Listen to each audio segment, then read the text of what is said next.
Welcome to Loco Gringo, Mexico, where we can take you beyond the usual on your vacation. Each week we talk with amazing locals who know the Riviera Maya and Yucatan like only locals can. Get real tips to real places, insights on the local scene, culture, and cuisine from a local's perspective. So pour yourself a margarita, mezcal, or tequila, grab yourself a comfy chair, and let's get the show going. Hello, everybody. Welcome to Loco Gringo, Mexico. I'm your host, Kay Walton. And, you know, if you've been listening to the show for a while, you know that we have some amazing people who have a passion for the Riviera Maya and Yucatan. And today is absolutely no exception. We're going to be speaking to Wendy Morrill. She is an author of the recent book, The Found World of Quintana Roo. And this book is about her adventure with her dad on a 600-mile trek down the Caribbean coast of Mexico. And her trek, she'll explain to us, started in Puerto Morelos and ended in Xcacel, which is where Mexico ends. And then you cross into the Belizean waters. But Wendy went on a trek with her dad to walk the shoreline. And she's going to share with us today some of the adventures they had, some of the unexpected problems they had, and really some of the motivations that were behind this book. So I really am thrilled she could take time from her book signing schedule and work to join us today. Let me introduce you to Wendy. This episode is brought to you by Playa. You know, lots of people ask us for information and help when it comes to real estate, whether they're looking for retirement, an investment property, or maybe they're looking to relocate to the area. And we refer them over to our friends at Playa. The folks at Playa we've known for years, and they'll make sure that you, the buyer, are fully protected and informed when it comes to buying real estate. So if you're looking to buy a piece of paradise, check out our friends at buyplaya.com.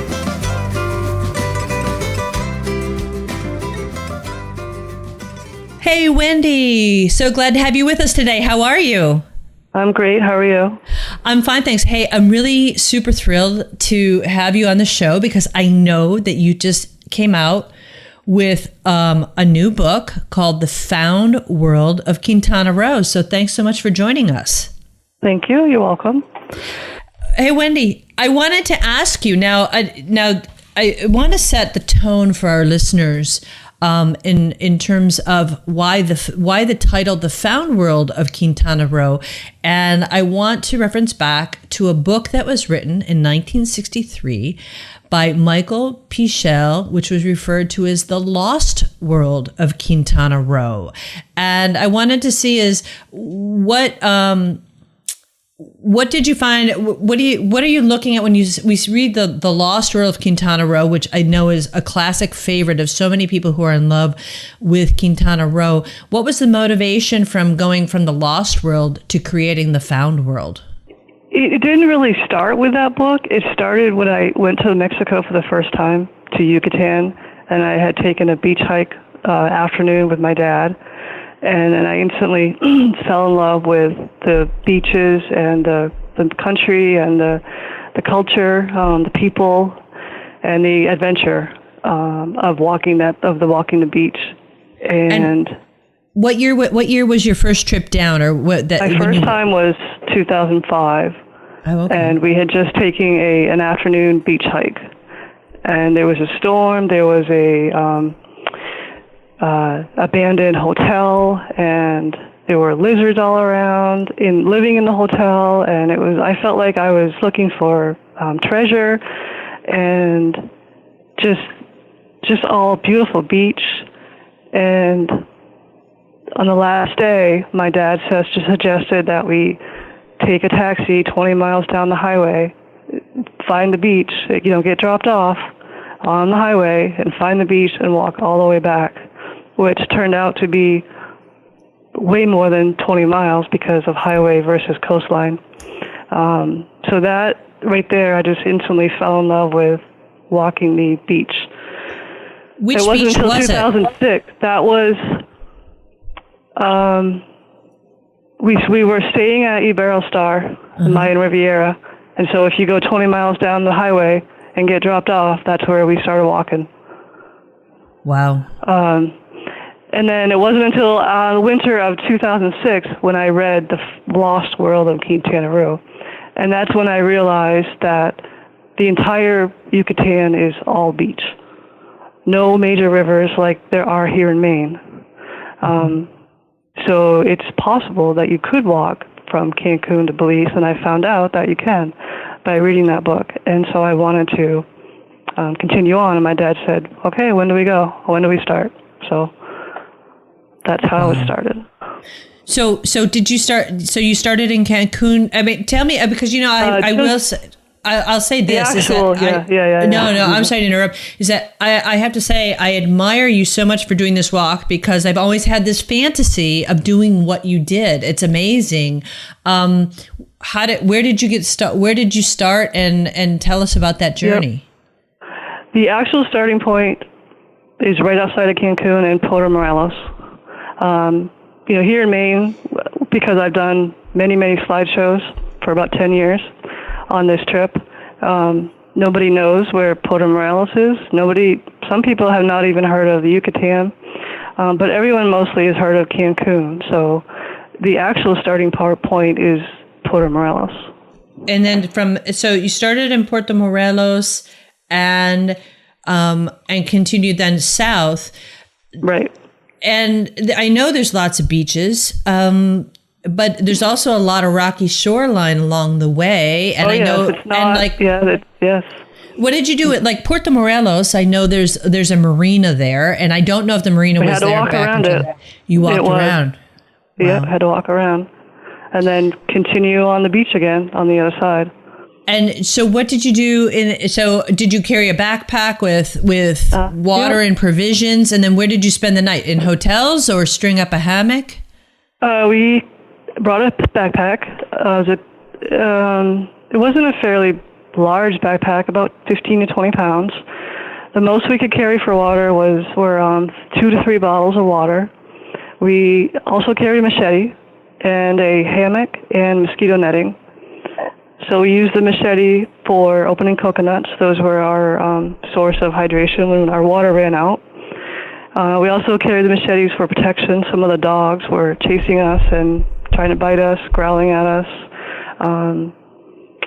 We didn't sleep in any resorts, only cabanas, sometimes in fisherman sheds. Or if we found an abandoned structure, we could string up our hammocks.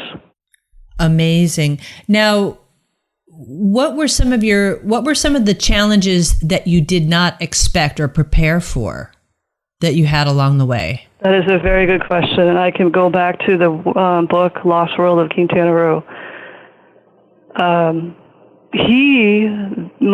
Miguel, he also didn't have ready source of water or food, but he was able to get it from the Indians, from the indigenous populations or the chicle farmers that were there, who helped him out. Because back then there were no resorts, but now there are thousands of resorts from Cancun to Tulum. So I thought that wouldn't be a problem to get water or food.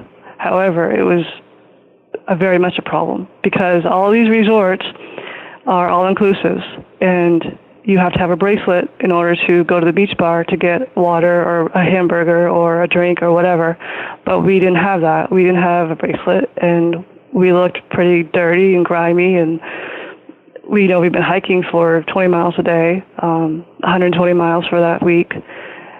So we had to figure out a way, and either we talked to the tourists and they got us a drink of water, or I would go up to the bar and get rid of my backpack and ask if I could get a cup of water, and they usually would give it to me because I spoke Spanish. So it was quite difficult, and we couldn't just go in. We have money, we have credit cards, but they don't take that because it's all already paid for. So it was very difficult to get food. Did you have challenges in terms of like health issues or anything that you had to be concerned with, whether aside from like dehydration, whether there sunburns or bug bites you couldn't cope with, or those rocks are pretty sharp along the coastline. Were you prepared with first aid kits, or was that anything that you had to really plan for? We did have first aid kits, just the small travel kind. That's all we had. We did have blisters and bubbles on our skin from sunburns. We used duct tape for blisters. We only got sick with Montezuma's Revenge only one time in all that 600 miles. A lot of aches and sores from, walking in deep sand with backpacks, and not all of it is sand. It's probably 60% coral and 40% sand, with a lot of inlets. Nothing major, just your normal sunburns, heat rash. We were lucky. I did fall one time and got scraped in a Yaku lagoon. But we were pretty lucky. Was it wearing the same clothes, or did you have changes of clothes and then just wash them out in salt water? I hear you giggling. Is there? Our clothes were so disgusting. Even our socks were just so smelly. No, one shirt, 2 bathing suits, 1 pair of socks, and that was it. Because we hiked 120 miles a week for that year, and then we went back the next year. Started the same where we left off, hiked another 120 miles. We did about 20 miles a day. So after 9 to 10 days of this, it's pretty gross. I'm sure. Now, were you asked a lot of questions? Well, actually, let me back up a little bit, because in your initial trip down in 2005, you just went to a beach and started walking 20 miles. Did you do a lot of research? I mean, you planned, as you said, for first aid, and you had thought, food would be taken care of, but you were surprised on that. Did you do a lot of research ahead of time to prepare for it, or did you just kind of, take it as it comes? For the 120-mile sections? Yeah. For the entire 600 miles? So over the winter when I came back to Maine, I had a topographical map of the Yucatan, and I would section, so I knew where to get some water or food, and I would make notes. And I would also look at the Lost World of Quintana Roo, where the geography, where the beach, or where the rocks were, or where the inlets were, and I made notes that, or places to dig for water, wells, cenotes, along the coast where he found it, and I would make notes in my little journal that I carried. So yes, every winter I would map all this out, and 15 miles here, 20 miles here, there may be a settlement there, like Xcacel. Well, we found one building, and there was no water, there was no restaurant, there was no places to stay, but yet it was a town on the map, but it was just a lean-to. That's really what it was. Very interesting. Now, as you mentioned, Lost World of Quintana Roo, and using it as a reference guide, I actually have your book and that book right in my hands, and you can see back in when the Lost World was published, the photos and the drawings that they have, and a lot of them were ruins. Did you stumble across some of the smaller ruin sites that get no airplay and that? Can you tell us a little bit about that? Yeah, I made notes on my journal is that too, where the ruins were. There was this new resort that was built near the ruins. So it's on the rocks, on the rock that is jutting out. Do you know Serena, is it? The Grand Sirenas, yeah. And there was a little temple there. Yes, there is. Yeah, we went by that. And that's where Miguel had walked out and met an Indian there, and I think he served him like turtle eggs or something, and he was able to hire him to carry his bag a little ways. So that was very, familiar to me and memorable to me. Also, there was some ruins in the forest, in the jungle in Punta Allen. And also in Tulum, on the beach, we had to get a Mayan fisherman to take us across the cliffs because we couldn't walk on the cliffs where Tulum is. Mm-hmm. But then when the boat dropped us off, we hid our backpacks in the jungle and walked back on the cliffs a little ways to the outermost ruin where nobody goes to, and we kind of explored that too. But we got a little nervous because there's cenote holes in the jungle that you can't see.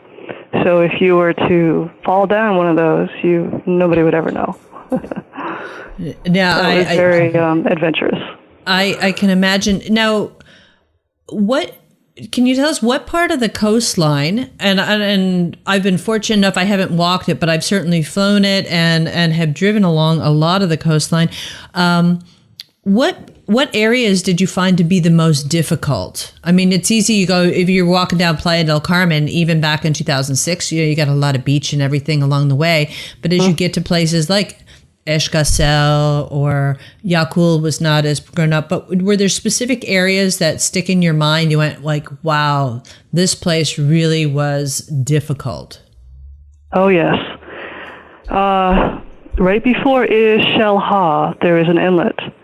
It was deserted. Nobody was there. It's not built up. No resorts, nobody. Not settled at all. But in order for you to walk around, you'd have to go through the jungle and through the mangroves, which would add tons of miles and, difficulty. So my dad says, well, we need to build a raft. So that was very memorable. That was probably one of the highlights, building our rafts and pushing our backpacks across the inlet to get across. Also, Santa Rosa, the private island, is very, very, very, very deep sand. Like it collapses 6 to 10 inches. It's not hard. So can you imagine carrying a backpack and trying to walk in that? That was difficult. I do remember that. Also, Punta Allen, that is just completely deserted, 40 miles, and I remember that was hard. Wow. Amazing. I'm just in shock. I mean, the list of questions in my mind just kind of go on forever.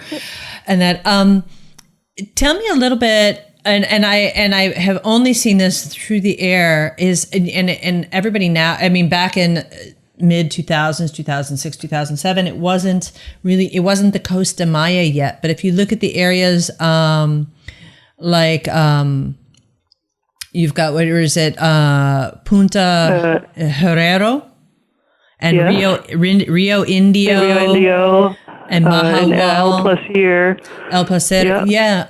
Now that was really rustic, and I would back at that time. I know, and it's still rustic in a lot of it today. Oh yeah. How was that area? Because there you're really, you might as well have been in 1963 because there wasn't a lot back then when you were there. There was hardly anything at Punta Herrero. I remember, and it stuck in my head because there's a lot of fossils up there that are in the coral, beautiful, like 2 million years old, and that was worth it just to go there to see that.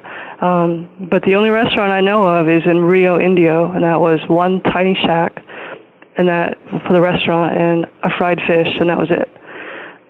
Up and down the coast, I didn't see anything else, just some ranches. And I know we did stay at Mayan Beach Garden in El Placer, which was our home base for that section. Mahahual, from all the way down to Mahahual, you have to walk for 20 miles before you get any food or water. And then you come to this huge cruise ship dock with security way up, like 10 feet high on the wall with machine guns pointing at you because they have no idea where you came from. And they don't want us to go up to scale the wall, but we have to get water and food. So that was very scary and difficult for me. It was so scary I couldn't even remember my Spanish words. My dad said, well, let's just walk around into the woods. There must be a path that leads to town. And sure enough, it did. But that was very scary. And after you've been walking all that time, and here you are, you finally get to civilization, and you can't do anything about it. Now, it's funny that you mentioned that, it was scary because, there were security guards around that cruise ship dock in Mahahual. Were there any other times during your journeys that you were scared? I mean, yes. Another one down in Xcacel, which is right on the border of Belize.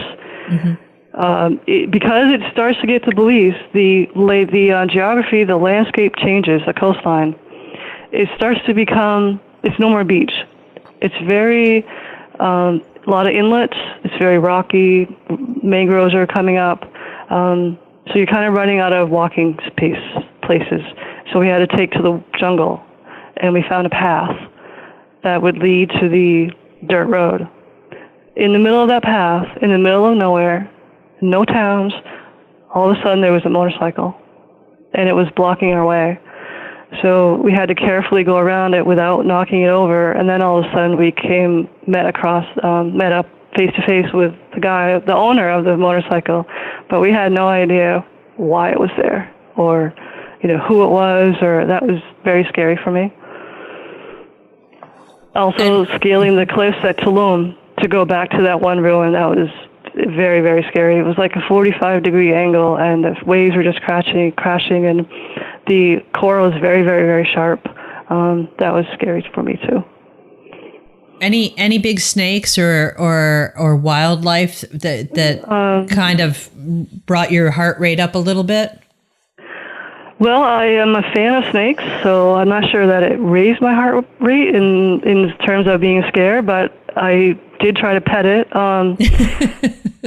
At some points when you're on the coast and there's a lot of maybe trash, or the waves are crashing so hard that you can't walk on the beach anymore, or it's just too rocky and it takes too much time, we have to go to the dirt road that goes along the beach.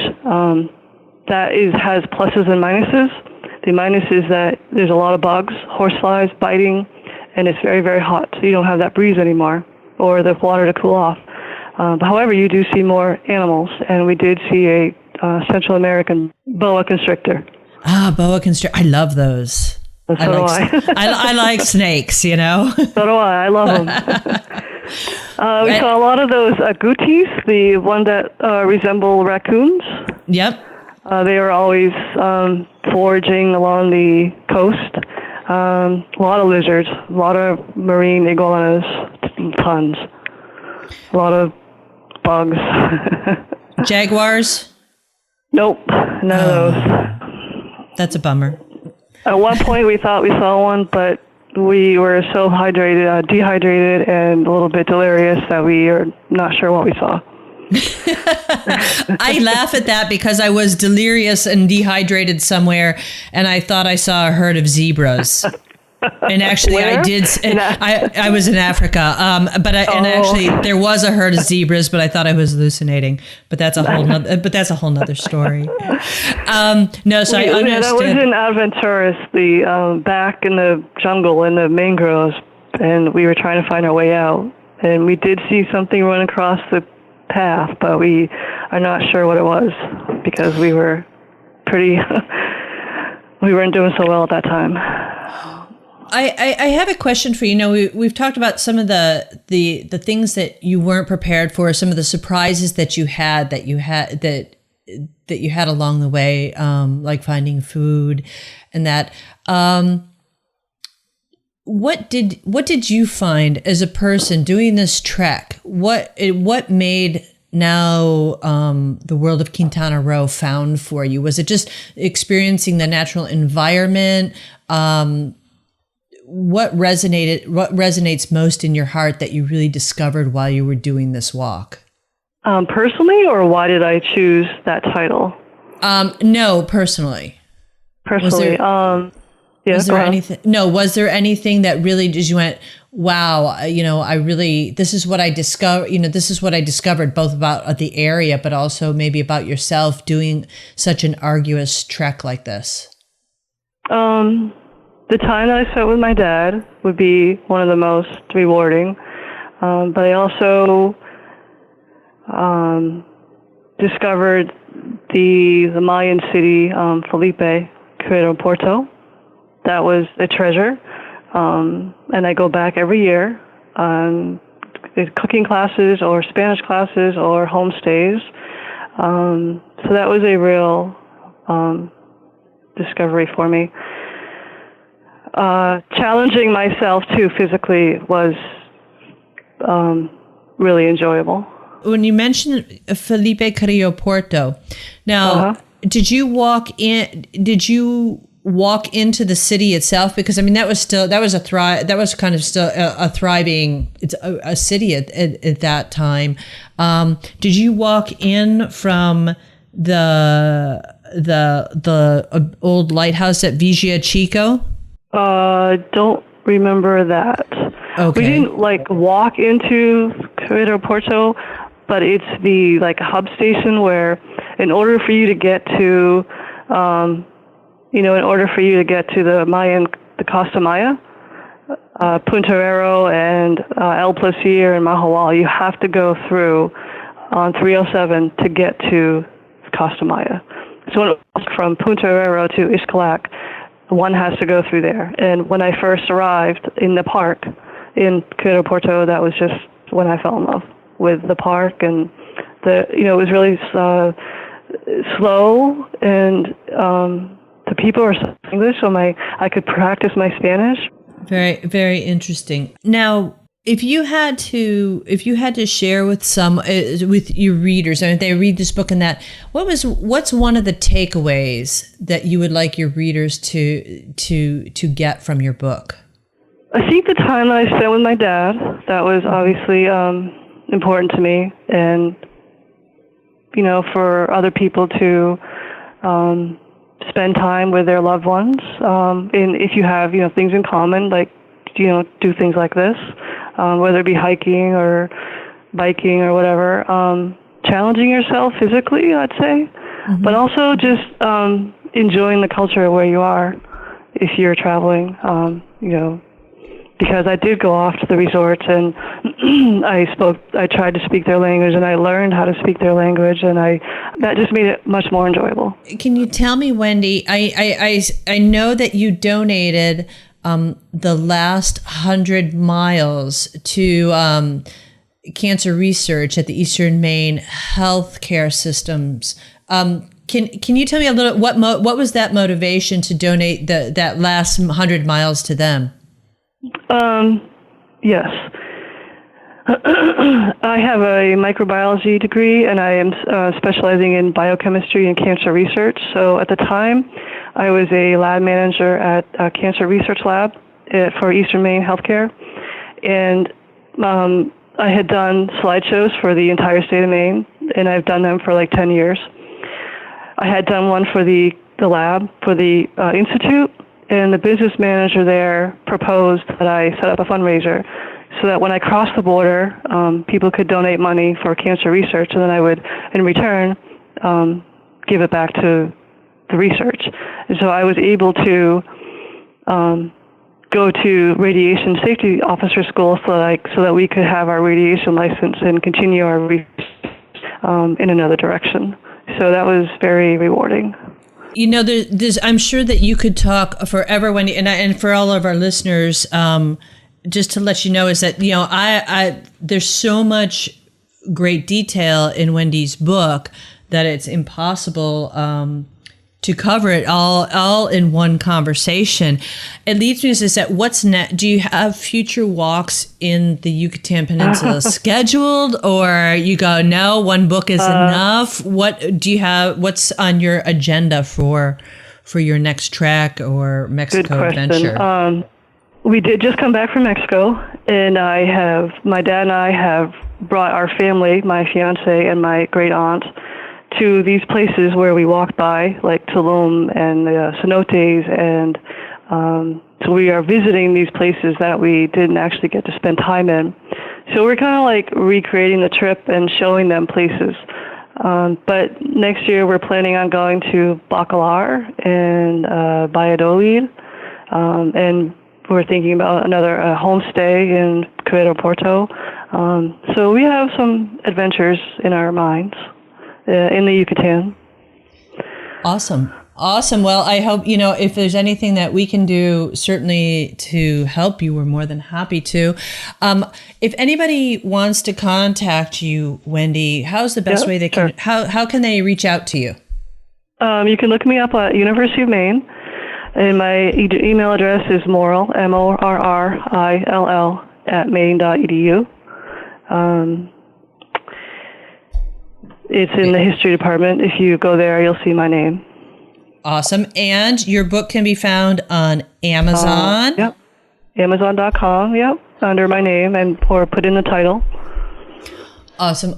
Well, I would encourage all our readers. I have a copy of Wendy's book here, and I encourage everybody to get a copy, especially if you have a love for not only the Riviera Maya and the state of Quintana Roo, but for the Yucatan Peninsula, because it's really, Wendy's book is now part of the history and the archives of the Yucatan Peninsula, and it's a super book. So I encourage everybody to pick up a read. And as a reminder for today's show notes, some of the places Wendy's spoken about, but we'll also have links over to Amazon so you can pick up your own copy of the book. And for anybody who's looking for a gift for a Mexico lover, this is a great gift idea as well.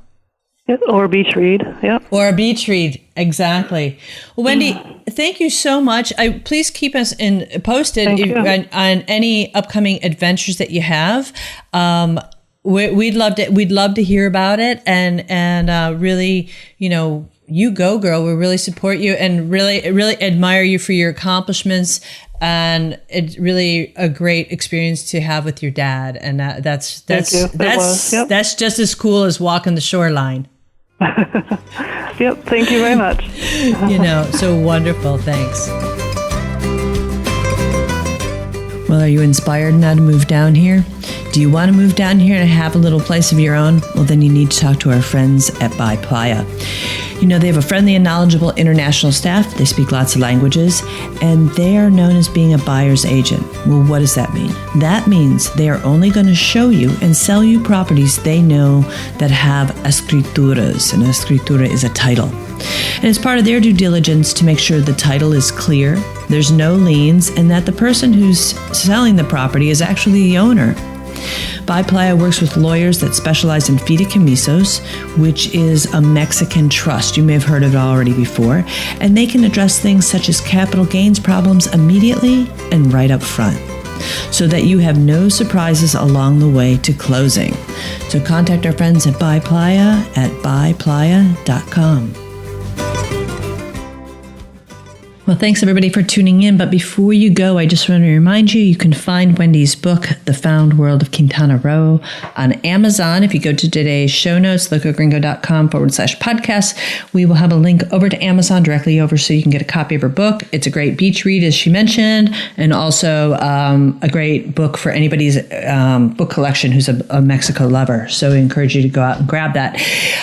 Please, you need any information about having an adventure on your own, we can set you on the right path. We can turn you on to all the things that we love here in the Yucatan. Please give us a shout. You can visit our website, locogringo.com, and any one of us here at Loco Gringo are more than happy to help you have an absolutely amazing experience. Thanks for listening. If you like the show, be sure to subscribe. For links, show notes, and more information, head on over to locogringo.com or give us a call toll-free at 800-478-0081. Porque se tragó la luna, estaba enferma la rana. Su madre soba que soba, dedos de pluma la panza. Pensó ranita que luna era una toronja blanca. Y aunque la luna es de leche, la leche estaba cortada. Croa, croa, dedos de pluma. Croa, croa, dedos de agua. Croa, croa, dedos de pluma. Croa, croa.